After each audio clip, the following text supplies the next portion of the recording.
How's it going, guys? Cameron here, it's Canadian Gamer, coming at you with another video.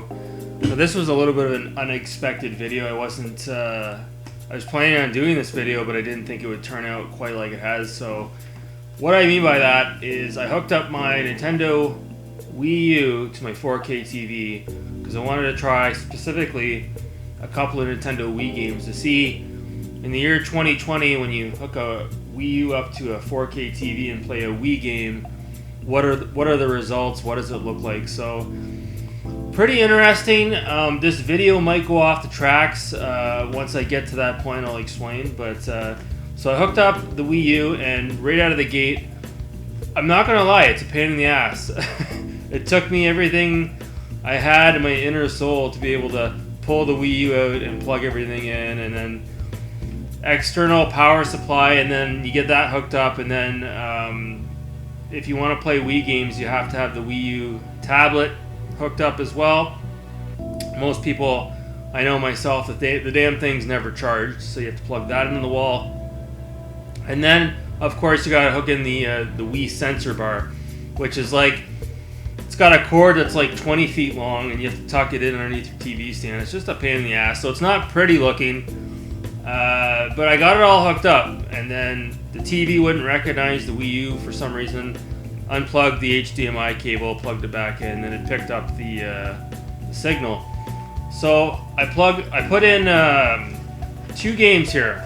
I put in Red Steel, and I put in Mad World. Now the frustrating thing about that is when I bought this console a couple months ago, complete in box, it's pretty well complete, but it didn't have the nunchucks and it didn't have the Wii remote, so it's not obviously complete. But I was able to get, from my buddy Marcus there at Dad's and Lad's Gaming recently, a Wii remote. So I hooked that up, I paired it with this, the Wii plastic controller, I guess you would call it, that I picked up recently. And unfortunately, these 2 games require the nunchuck. You can't play without the nunchuck. So I wasn't able to play these 2 games. I put in the third Wii game I have here, Donkey Kong Country Returns. And you can't use this remote, so I was kind of pissed off. But I quickly remembered how comfortable this is in my hand. Now this looks like it wouldn't be comfortable, but once you put it in your hand and you start playing with it, it's really not that bad. And, you know, I bought this game back when it came out, way back in the day. I think it was around, 2010, 2011? I could be off on that. And I remember I was very jaded and biased, and I always was just like, you know, there's the 3 games from Rare, not including the N64 Donkey Kong Country game. And, you know, what Retro Studios did with Donkey Kong Country Returns, and then Tropical Freeze, which I haven't played yet. I just thought it didn't have that charm that the Rare games had, and I never quite bought into this game. And I remember when I sold my Wii, I sold this along with it. Well, fast forward to today, I hooked up again the Wii U, and I put in Donkey Kong Country Returns, and I'll show you some gameplay. And as you can see here, it doesn't look half bad. Now I talked to a few people in my comment section, and they told me, you know, even though you're running a 4K TV, maybe it's got higher resolutions, you know, 1080p. Wii U locks in the Wii games at 480i or 480p. So nonetheless, it looks really good. I talked to Afro Gamer Dude in my comment. He said that the Wii games didn't look that great on a high-res TV on a Wii U, but man, I gotta beg to differ with you here. It looks pretty good on my TV. The color might be a little washed out, but other than that, it looks pretty damn good. You know, I had a blast today playing Donkey Kong Country Returns. This, for me, kind of got better with age. I don't know what it is. I find for the longest time, the games on the SNES, the Donkey Kong Country games, they held up really well, but now they're starting to get a little bit long in the tooth. Whereas this is pretty fresh to me. The levels are fresh. Yes, the game wasn't developed by Rare, but man, oh man, I think the graphics are fantastic in this game. You can jump kind of like 2.5D almost. You can shoot out of a barrel into the background, and it goes way back. And then it shoots you into the foreground. And I don't find, it's not perfect, like you can't play as Diddy unfortunately.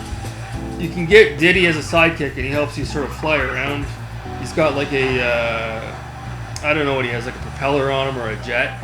And the barrel mechanics aren't quite as good as the original games, but aside from that, barring that, you know, some great boss fights. The game is quite difficult, but not as difficult as maybe Donkey Kong Country 2. That game can kick your ass 10 times over.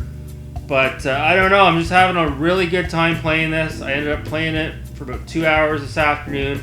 I'm probably going to go back to it tonight after I'm done filming this video. And yeah, there's even one level where it's like all kind of like the sun is rising and the screen is pretty orange, but your characters are black. Like just amazing aesthetics. And yeah, again, this is what I'm talking about. The video kind of goes off the rails and I start gushing about Donkey Kong Country Returns. I don't know why Nintendo won't maybe reissue this on the Switch, because there's a lot of people that probably played Donkey Kong Country Tropical Freeze that didn't get a chance to play this.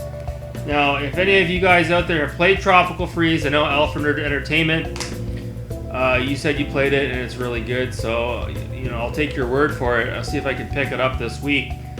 But all that to be said, to try to steer this video back to where it started, hooking the Wii up to a Wii game up to a Wii U, up to an HD TV, is it worth it? I think, if I'm being honest with you, like there were some hiccups as well, like trying to get into the Wii menu from the Wii U menu and then booting it up. And then when you take a Wii disc out, it locks the screen kind of like a PS2 sometimes does, where the only way to get a new game to start is to reboot the console. So, I don't know, man. I think maybe hooking up a Wii to an old school CRT TV with the red, whites, and yellows might be your best route. I don't know if using the Wii U is the best method. It probably is the cleanest looking method. Now my brand new 4K TV has the red, white, and yellow inputs on it, thank God, because I know they're doing away with that on a lot of the newer TVs. So I might hook up the Wii and see how that looks, see if the color looks a little bit better. But honestly, if you want my honest opinion, giving it to you gun barrel straight, I think the best way to experience the Nintendo Wii would probably be on a CRT with the red, whites, and yellows. I think on the 4K TV it does look good, don't get me wrong, but I think it's losing a little bit of the color saturation on the game. That being said, it is a lot easier to play this game on a 50-inch flat screen. So back in the day I had a 32-inch Sony and it just wasn't quite the same. So yeah, having a blast. I'm really happy to be able to play these Wii games again. Thanks so much, Marcus. And I'm going to try to pick up maybe a nunchuck this week as well, because I want to play these other games I have. And I might bite the bullet too. It's about $30 right now for Punch-Out on the Wii in my area. I really want to have that game. I know my buddy Turbo Joe says it's probably one of the best Punch-Out games, if not the best. So yeah, crazy guys, playing the Wii in 2020 on a 4K flat screen TV. What do you guys think? Leave in the comments below. As always, guys, thanks so much for watching. You people are wonderful and beautiful.